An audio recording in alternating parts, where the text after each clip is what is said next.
Something unusual happens when Max Verstappen approaches a braking zone.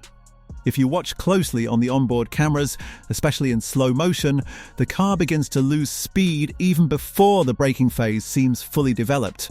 The nose dips slightly, the engine note rises and falls through the gears, and the speed starts to drop earlier than expected. But when engineers look at the brake pressure traces, something doesn't quite match what you would expect.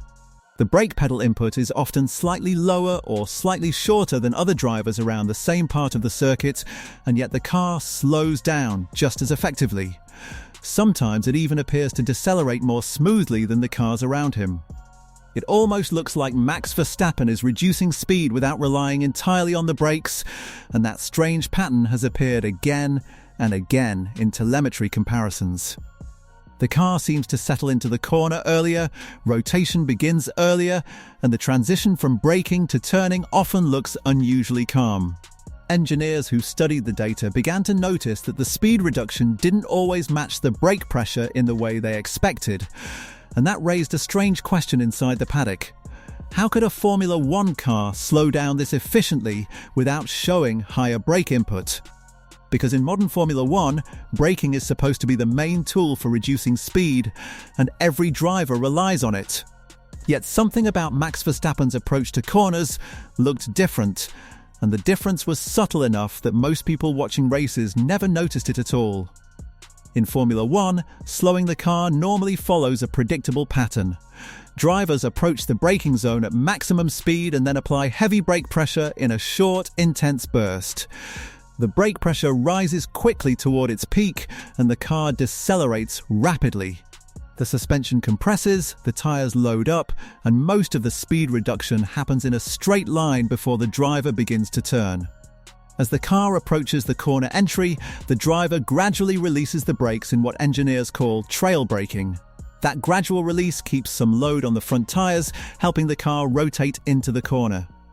The process is highly optimized. Teams study brake traces in extreme detail, searching for the perfect shape of pressure application and release. The best drivers combine precision with consistency, repeating nearly identical braking patterns lap after lap. Strong braking performance depends on stability, tire grip, and confidence in the car's balance. Too much brake pressure can lock the tires. Too little pressure wastes time. And sudden changes in braking can destabilize the car just before turn-in. For most drivers, the braking phase is the main tool for controlling corner entry speed.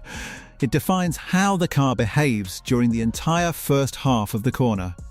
When engineers compare braking data between drivers, they usually expect a clear relationship between brake pressure and speed reduction. Higher brake pressure normally produces faster deceleration. Lower pressure produces slower deceleration. The relationship is usually consistent enough that teams can estimate expected speed traces from brake input alone. That is why Max Verstappen's data sometimes raised eyebrows. In certain corners, his brake pressure peaks were slightly lower than other drivers, yet his speed reduction looked almost identical. Sometimes the deceleration curve even appeared smoother. The difference was small, but it appeared repeatedly across multiple tracks. Engineers noticed that Max's car often reached the target corner speed without relying entirely on maximum brake input. That suggested that something else might be contributing to the deceleration. At first, the difference looked too small to matter, but Formula One performance often comes from small details repeated many times. A tiny advantage in each braking zone can add up to significant lap time over a full circuit. The first explanations focused on the car itself. Some engineers believe the Red Bull's aerodynamic characteristics might have been contributing to the effect. High downforce levels increase drag at high speed, which naturally slows the car. Others believed tire grip might allow Max to brake later while maintaining stability. Some thought suspension setup might produce smoother weight transfer, helping the car remain balanced during deceleration. Each of these explanations made sense in isolation. Aerodynamics, tires, and suspension all influence braking performance. But none of these factors fully explained the pattern appearing in the telemetry. Other Red Bull drivers sometimes showed similar behavior, but not to the same degree. That suggested the advantage was not purely mechanical. There was a driver element involved. Another theory suggested that Max Verstappen might simply be better at controlling brake release. The moment when a driver begins releasing the brake pedal is critical. Releasing too quickly unloads the front tires and reduces rotation. Releasing too slowly can cause instability as the car begins to turn. Some drivers excel at shaping that release perfectly, maintaining front grip while keeping the rear stable. Engineers studied brake release traces carefully, comparing Max with other drivers. His brake release was indeed very controlled, but that alone did not explain the earlier speed reduction. The difference appeared even before the release phase was complete. Something else was happening before the car reached the turn-in point. When engineers expanded their analysis, they began to look at gearbox data and engine behavior. That is where a more interesting pattern started to appear. Max Verstappen often began downshifting slightly earlier than other drivers. The sequence of gear changes started sooner in the braking zone. The engine revs rose earlier as the gearbox stepped down through the ratios. At first glance, this might not seem significant. Every driver downshifts during braking. Lower gears are required for corner entry and exit. But the timing and rhythm of those downshifts turned out to matter more than expected. Each time a Formula One driver downshifts, the engine speed increases because the lower gear forces the engine to spin faster. The rear wheels are connected to the engine through the gearbox, and as the engine resists that sudden increase in speed, it creates a small braking effect.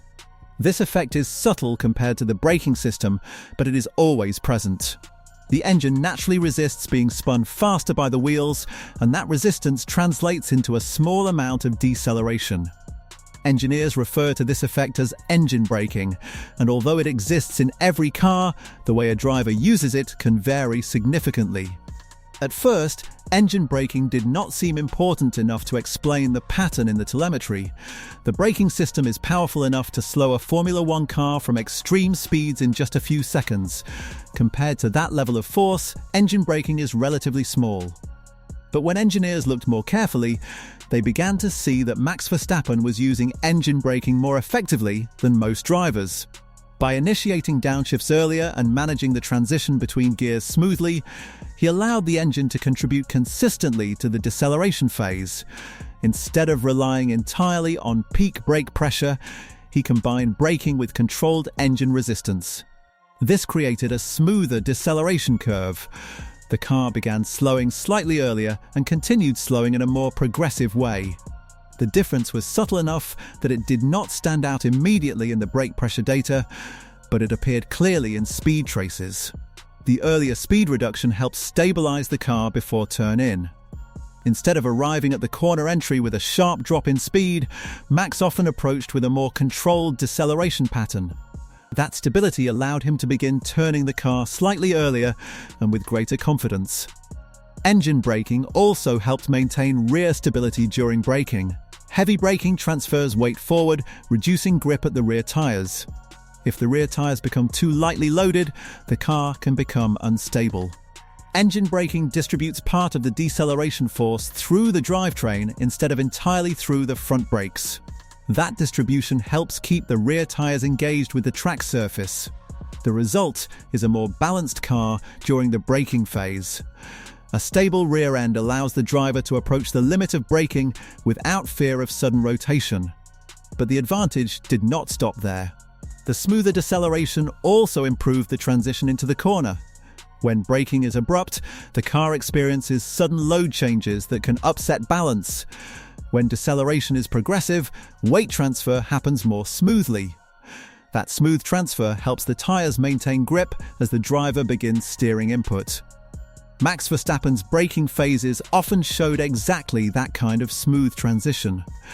The car appeared calm even in heavy braking zones, allowing him to commit to turn in earlier. Earlier turn-in creates another advantage. It increases the time available for rotation. When the car begins rotating earlier, the driver can align the car with the exits sooner. That alignment allows earlier throttle application, which improves acceleration onto the following straight. Even small gains in exit speed can translate into significant lap time improvements because the car carries that extra speed for a long distance. And this is where the full picture becomes clear. Max Verstappen is not literally slowing the car without braking.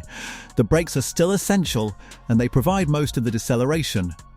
But what makes his technique different is how effectively he combines braking with engine resistance.